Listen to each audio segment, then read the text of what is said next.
SIGGRAPH 2026 officially wrapped up this week. Over 9,500 people from 69 countries attended. But here is the interesting part. Attendance has been shrinking over the past few years. Now that doesn't necessarily mean SIGGRAPH is dying. Instead of companies like Nvidia, Adobe, Autodesk, Epic now host their own huge events throughout the year. The industry isn't gathering in one place anymore. It is spreading across multiple conferences. One presentation really stood out, a short film called Dear Upstairs Neighbor. At first, many people dismissed it as another AI movie, but then creators revealed something unexpected. Not a single final frame was fully AI generated. Instead, AI was woven into traditional pipeline, supporting artists rather than replacing them. It's removing the repetitive work so artists can focus on storytelling. And here's where I think the industry is heading. Speaking of artists, Disney announced another round of layoff this week. Pixar alone is expected to lose over hundreds of employees, including technical directors, story artists, and production staff. Here's the part that surprised everyone. Toy Story 5 is on track to cross $1 billion worldwide. So, naturally, people started asking, how can a studio making $1 billion movies still people lay off? The answer is in box office, it's production volume. Pixar simply isn't producing as many projects at the same time anymore. This is a reality check for our industry. Job security isn't tied with how successful the last movie was. It is tied how many productions are coming next. That's a tough lesson, but one worth remembering. Ireland has officially increased its VFX tax incentive to 40% for eligible VFX work, making the country even more attractive for Hollywood productions. Productions that spent at least 1 million of VFX in Ireland can now receive 40% of tax credit on up to 10 million of qualifying VFX expense.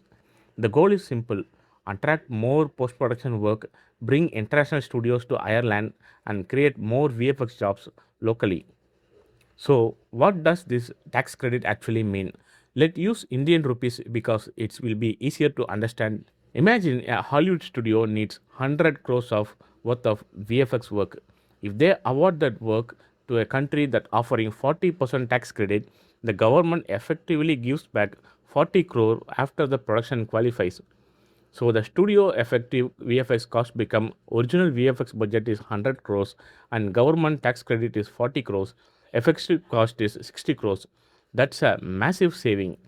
Now imagine another country offers only 20% incentive, original budget 100 crore, tax credit 20 crore, effective cost 80 crore. Same quality of work, same movie, but one country saves the producer 20 crore more. That is why tax incentive matters so much. Many artists think production choose vendors because of quality and reputation. Quality definitely matters, but before quality even enters the conversation, producers look at economics. Studios compare countries like Ireland, Canada, Australia, UK, India, and many others. The question becomes, where can I bet best artists at the lower cost effective?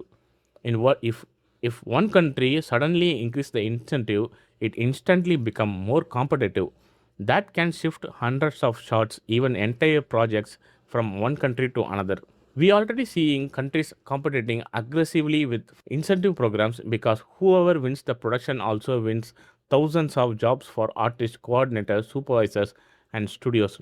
This is another reminder that today VFX industry isn't just driven by technology or talent. It's actually driven by economics. As VFX artists, we have often discussed AI replacing jobs, but tax incentive has been moving jobs around the world over the years.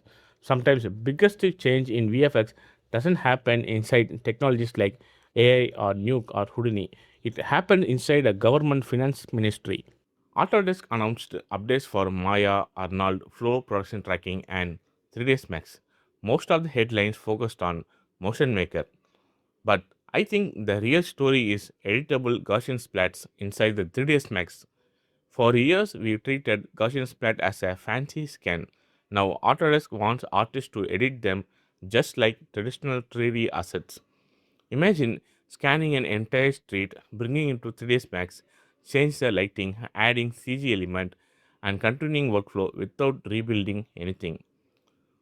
Because this could dramatically reduce environment creation time. Instead of starting from nothing, you start with reality. This feels similar to the early days of USD.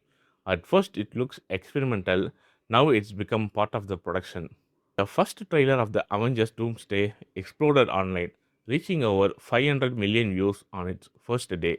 But instead of talking about the story, people start talking about VFX. Some viewers praise the scale, others point out green screen edges, lighting issues, and unfinished looking shots. Some even compared it with upcoming Ramayana, saying Indian production looks more polished in certain scenes. This is my take. Trailer VFX shots are not final. As a compositors, we should remember one thing: how many shots continue evolving until the last minute. So I would wait for the final movie before judging the current work. Flux 3 is shaping up one of the most ambitious generative AI model yet. It combines image generation, audio generation, video generation, image editing, video editing, and reference based workflows into a single model. A year ago, we are asking, can AI generate decent images?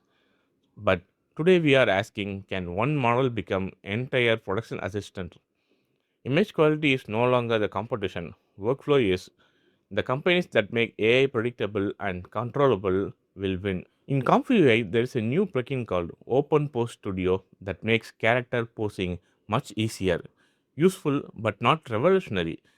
What really impressed me was NKD VFX Nodes. Instead of relying on prompts alone, your position, lights, set perspective, control depth, place cameras, and then let AI generate the image. This feels like much closer how VFX artists already work. This is where AI become useful. Less guessing, more art direction, and more control. That's something every compositor can appreciate. Before we move on, here are three quick bites. An AI model called a Film GPT that learns cinematic editing language and assembles footage into movie style edits. And there is a new software called SysAir. A professional 3D hair tool is now completely free for everyone. Most studios are quietly experimenting with Gaussian splats than people realize. Speaking of Gaussian splats, the Gaussian splats are not no longer a tech demo. 6 months ago, it felt like something you would see in research papers.